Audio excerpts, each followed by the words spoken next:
jika ada orang meninggal dunia kemudian yang memandikan, baik, betul, ini ngomong diingatkan, biarpun perempuan memandikan perempuan itu tetap tidak boleh dibuka auratnya, antara pusat dengan lutut tetap ditutup. Kemudian di saat harus menggosok wilayah tertentu antara paha dengan lutut, termasuk lipatan-lipatan di dalamnya, maka tidak boleh dengan tangan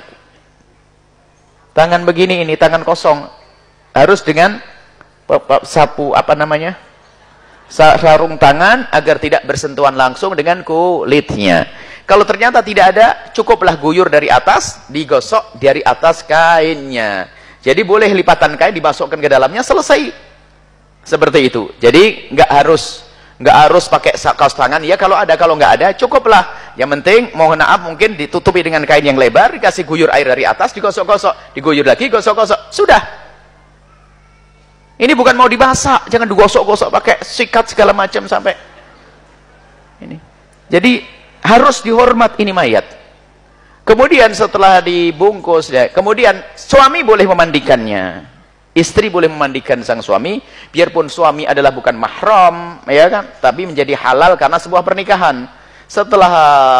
Setelah meninggal dunia, maka tetap diperkenankan karena Nabi pernah bersabda kepada Siti Aisyah, "Ya Aisyah, lau mutti qabli la ghassaltuki." Aisyah, kalau sampai kamu mati duluan, niscaya yang memandikan kamu adalah aku. Cuma Nabi pakai lau, jika, berarti nggak terjadi. Akhirnya Nabi wafat duluan. Kalau seandainya kau mati duluan, wahai Aisyah, engkau yang akan memandikan aku. Aku yang akan memandikan kamu. Berarti di sinilah para ulama mengatakan, suami yang waktu meninggal belum cerai lah ya, mantan suami memandikan nggak boleh. Jadi kalau waktu meninggal itu masih dalam keadaan suami istri, maka suami boleh memandikan atau sebaliknya. Baik, kemudian jika ada mayat sudah dibungkus rapi, tidak harus Anda kerabatnya menciumnya. Bikin ribet itu nanti. Sudah rapi, bersih dan sebagainya. Tidak usah harus menciumnya. Tidak harus. Jangan sampai disiksa nanti, Pak. Yang menjaga harus buka, tutup, buka, tutup, buka, tutup. Padahal sudah rapi, di keranda rapi, harus buka-buka.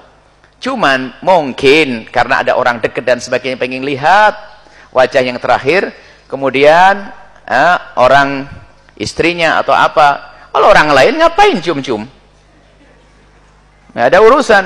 Sanak kerabatnya misalnya, makanya yang mencium misalnya mantan suaminya, mantan istrinya mencium. Apakah menjadi batal? Oh, nggak ada yang batal, nggak ada batal. Orang meninggal dunia nggak ada. Makanya termasuk ketika, ya ini salah pahamnya seorang sehingga katanya kalau keluar sesuatu bagaimana, misalnya mayat sudah dibungkus rapi lalu keluar kotoran lagi, batal? Nggak ada batal, mandinya nggak harus diulangi.